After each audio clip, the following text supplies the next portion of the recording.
நமஸ்காரம், வணக்கம். கிருஷ்ணனுடைய பரம பக்தரான உத்தவர் ருக்மணியோட அரண்மனைக்கு வரேன். அங்கே கிருஷ்ணர் இல்லை, ருக்மணி சண்டை போடுறா. ரொம்ப நாளாச்சு கிருஷ்ணன் இங்கே வந்து என்ன அப்படின்னு சொல்லிட்டு நீங்கள் கிருஷ்ணரை பார்த்து உடனே வர சொல்லுவோம் சொல்லிட்டு ரொம்ப பேசுகிறார்.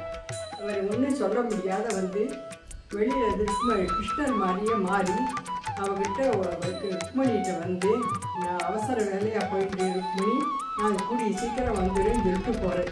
அப்போ எழுத்தாப்புல உண்மையான கிருஷ்ணன் வந்து நிற்கிறேன். கிருஷ்ணா, நான் பெரிய தப்பு பண்ணிட்டேன், ருக்மணி இது மாதிரி சத்தம் போட்டால் அதனால் நான் வந்து ஒன்று ரூபத்தில் நான் வந்து அவளுக்கு சமாதானம் பண்ணுறதுக்காக இந்த மாதிரி பண்ணேன்.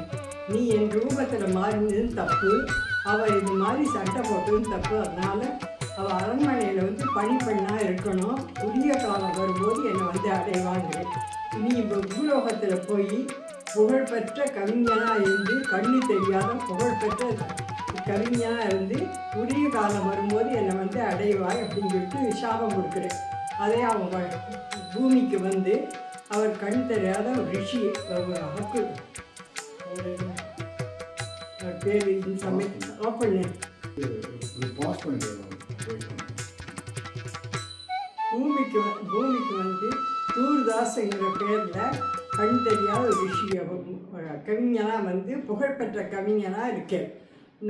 கொஞ்ச நாள் கழிச்சு இந்த ஊரில் இருக்கிறவா எல்லாரும் பத்ரிகாசிரமத்துக்கு எல்லாரும் கிளம்பி போகிறா.